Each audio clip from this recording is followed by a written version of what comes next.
Bonsoir à tous, bienvenue dans le journal Les Choix de la rédaction. En 15 minutes chrono, ça commence maintenant avec les titres. Mouchards dans leur voiture, les salariés de Xerox n'en veulent pas. Ils sont en grève parce que la direction de l'entreprise de bureautique prévoit de géolocaliser ses équipes pour améliorer leur efficacité. Le système est légal et de plus en plus utilisé par les entreprises. Une grève illimitée et très suivie chez Xerox. Les techniciens de l'entreprise de bureautique sont en guerre contre l'installation de mouchards dans leurs véhicules de dépannage. La direction veut géolocaliser ses équipes pour plus d'efficacité et de réactivité. Mais pour les syndicats, c'est du flicage. Yacine Mili, Rêve Capage Papin. Mouvement de grève aujourd'hui chez le géant de la bureautique Xerox. En première ligne, les techniciens comme Eric à gauche et son collègue Chérif. Ils protestent contre l'initiative de leur direction, installer des dispositifs de géolocalisation dans leurs véhicules de fonction. Le patron pourra alors connaître la position exacte de ses salariés.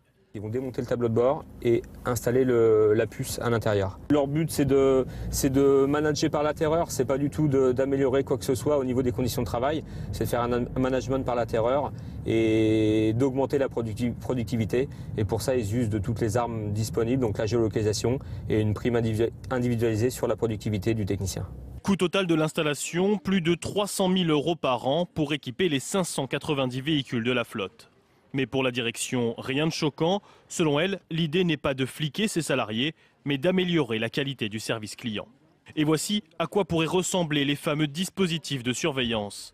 Des petits boîtiers GPS capables de dire précisément où se trouve un véhicule. L'information est remontée au serveur et on peut suivre effectivement le trajet en temps réel et savoir surtout si le véhicule ou le colis est à l'arrêt ou s'il bouge toujours. Des dispositifs de plus en plus plébiscités par les entreprises. L'an dernier, près de 5500 auraient été utilisés par des sociétés françaises.